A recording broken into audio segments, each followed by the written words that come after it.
उसके बाद हमें सोलो लेवलिंग के एकदम शुरुआत के समय को दिखाया जाता है। नरेटर हमें बताता है किसी को भी ये पता नहीं था कि गेट की दूसरी साइड क्या है, इसलिए लोग हमेशा गेट से डरे हुए रहते थे। वो प्रार्थना करते थे कि वो कभी ना ओपन हो, पर कुछ ऐसे भी थे जिन्होंने डर का सामना किया और गेट के अंदर चले गए, और हम उन्हें हंटर्स कहते हैं। आगे हमें हंटर एसोसिएशन में दिखाया जाता है। उधर एक एम्प्लॉय को एक कॉल आया हुआ होता है। एम्प्लॉय कॉल को उठाता है और कहता है, हेलो, ये हंटर एसोसिएशन का जनरल अफेयर डिवीजन है। आगे हमें पता चलता है कि फोन की दूसरी तरफ एक हंटर होता है। वो चिल्लाते हुए एम्प्लॉय से कहता है, मैंने आपसे कितनी बार कहा है कि आप इस कमजोर हंटर को हमारी टीम में मत भेजिए, लेकिन आप बार बार इसे भेज देते हैं। अगर ये मर जाएगा तो इसकी रिस्पॉन्सिबिलिटी कौन लेगा? अगर आपने इसे फिर से भेजा तो मैं हंटर की जॉब छोड़ दूंगा। और ये जो वीक हंटर की बात हो रही है, ये और कोई नहीं बल्कि जिनू है। आगे नरेटर कहता है, रास्ते पे चलते हुए किसी भी स्टूडेंट से पूछना कि उन्हें फ्यूचर में क्या बनना है। प्रोबेबली उनमें से 3 का आंसर यही होगा कि एक बड़े से गिल्ड में उन्हें एक फेमस हंटर बनना है, या फिर हंटर एसोसिएशन का एक एम्प्लॉय। आगे हम देखते कि वो एम्प्लॉय कंप्यूटर पे जुनू की इंफॉर्मेशन को ढूंढ रहा होता है और वो उसे मिल भी जाती है। जुनू की प्रोफाइल को देख के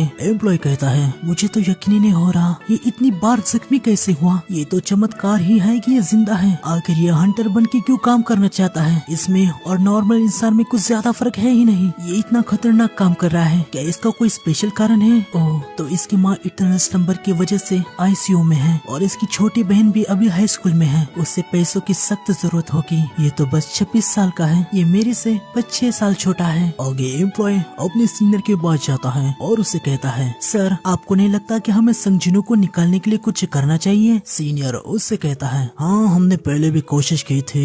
वैसे मुझे ये बताओ कि तुमने हंटर एसोसिएशन को क्यों ज्वाइन किया? एम्प्लॉय कहता है, क्योंकि जब मैं छोटा था तो मैंने एक न्यूज देखी थी। स्टोरी कुछ ऐसी थी कि एक हंटर अपने साथियों को बचाने के लिए गेट के अंदर फंस गया। पहले मैं काफी ज्यादा क्यूरियस था। ये हंटर्स लोगों की जान बचाने के लिए अपनी जान दांव पे लगा देते हैं और जख्मी भी हो जाते हैं, पर उन्हें कौन बचाएगा? अगर उन्हें कोई नहीं बचाएगा तो मैंने सोचा था कि मैं ये काम करूंगा। हंटर को हर्ट होने से या मरने से बचाने के लिए मेरे से जो हो सकता है वो मैं करना चाहता था। मैंने उस समय यही डिसाइड किया था। सीनियर एम्प्लॉय से पूछता है, तो तुम क्या चाहते हो कि मिस्टर संग क्विट करें या तुम उसकी हेल्प करोगे? ये सुन के एम्प्लॉय कहता है, आप सही है सर, पर उसे क्विट करने को कहने के अलावा मैं उसके लिए और कुछ नहीं कर सकता। तभी हम देखते कि सीनियर जूही के डॉक्यूमेंट्स को निकालता है और एम्प्लॉय से कहता है, अगर मैं कहूँ कि तुम कुछ कर सकते हो तो? ये सुन के एम्प्लॉय कहता है, क्या सर, आप क्या कहना चाहते हो? सीनियर जूही के डॉक्यूमेंट्स एम्प्लॉय को देते हुए कहता है, हाई रैंक होने के बावजूद भी कुछ ऐसे हंटर है जिन्होंने हंटर बनने का नहीं चुना क्योंकि उन्हें पैसों से कोई भी मतलब नहीं था। क्यों ना तुम इन लोगों को हंटर एसोसिएशन के हंटर की हेल्प करने के लिए मनाओ। एम्प्लॉय जूही के प्रोफाइल को देखता है और वो मन में कहता है, एक बी रैंक हीलर, ये तो हाई रैंक की हीलर है। आगे सीनियर बताता है, ली जूही ने अपने डर की वजह से हंटर बनने के लिए मना कर दिया, फिर भले ही उसके पास हंटर बनने के लिए पूरी एबिलिटी है। और दूसरी तरफ संगजुनो ने अपने डर पर काबू करके डंजन के अंदर जाने को चुना, ये जानते हुए कि वो कितना ज्यादा कमजोर है। अगर कोई इन हंटर के डर को साहस में बदल दे तो ये पक्का उनकी हेल्प कर देगा जो कमजोर है। बताओ तुम इसके बारे में क्या सोचते हो? या तुम कोशिश करोगे? मुझे आशा है कि ये उन हंटर्स की हेल्प करेगा जिन्होंने गेट के बियॉन्ड की दुनिया में पैर रखने को चुना है। सीनियर की सारी बातें सुन के एम्प्लॉय कहता है, हाँ सर, हम बिल्कुल कोशिश करेंगे। आगे हमें प्रेजेंट में दिखाया जाता है। हम सुहो और उस लड़की को देखते हैं। इन लोगों ने रॉक पेपर सीजर को खेला होता है और सुहो हार गया होता है। लड़की सुहो से कहती है, तुम रॉक पेपर सीजर में बहुत ही ज्यादा बुरे हो, है ना? लो मेरी बैग को पकड़ो। सुहो उससे कहता है, ठीक है मैम। तभी सुहो अचानक से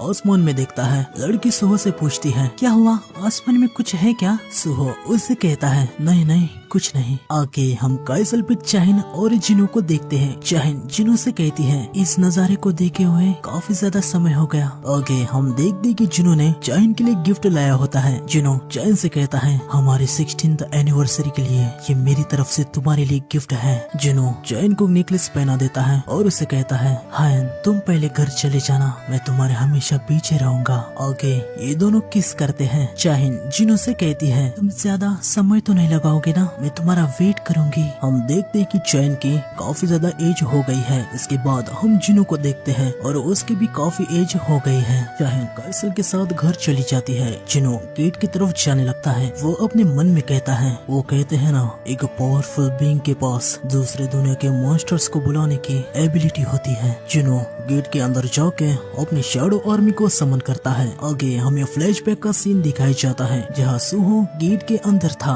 इग्रिस के दरवाजे के सामने आके सुहो अपने मन में कहता है, इस गेट के पार कौन मेरा इंतजार कर रहा होगा। मैं डर चुका हूँ कि अगर अंदर वाला एनिमी मैंने जितने भी पहले एनिमी से लड़ा हूँ उनसे स्ट्रॉन्ग होगा तो क्या इस जैसी जगह पे मैं मरूंगा। अगर मैं दरवाजे को ओपन नहीं करूंगा तो मुझे कुछ पता नहीं चलने वाला। मुझे नहीं पता कि दरवाजे के पीछे मेरा क्या वेट कर रहा है। आगे हमें फ्लेम्स को दिखाया जाता है। तीनों फ्लेम्स अभी जली हुई थी। आगे हम देखते कि एक फ्लेम बुझ जाती है। सुहो यहाँ पे आ चुका था। वो कहता है, लानत है, क्या मैं फिर से मर गया। आखिर कितने दिनों से मैं यहाँ पर हूँ। मैं थक चुका हूँ, मैं घर जाना चाहता हूँ। आगे हम देखते कि दूसरी फ्लेम भी बुझ जाती है। उसे देख के सुहो अपने मन में कहता है, अब मेरे पास बस एक चांस बचा है। एक आवाज काफी देर से मुझसे कह रही है कि उठ जाओ। सुहो फिर से इग्रिस के दरवाजे के सामने आ जाता है और वो कहता है, ये मेरा आखिरी चांस है, पर मैं यही बस ऐसे ही हमेशा के लिए खड़े नहीं रह सकता। सुहो को ऐसे कहते हुए हमें ओल्ड जिनो को दिखाया जाता है। आगे हमें सुहो को दिखाते हैं। वो कहता है, अगर कोई चांसेस है तो शायद मैं स्ट्रॉन्ग बन सकता हूँ। आगे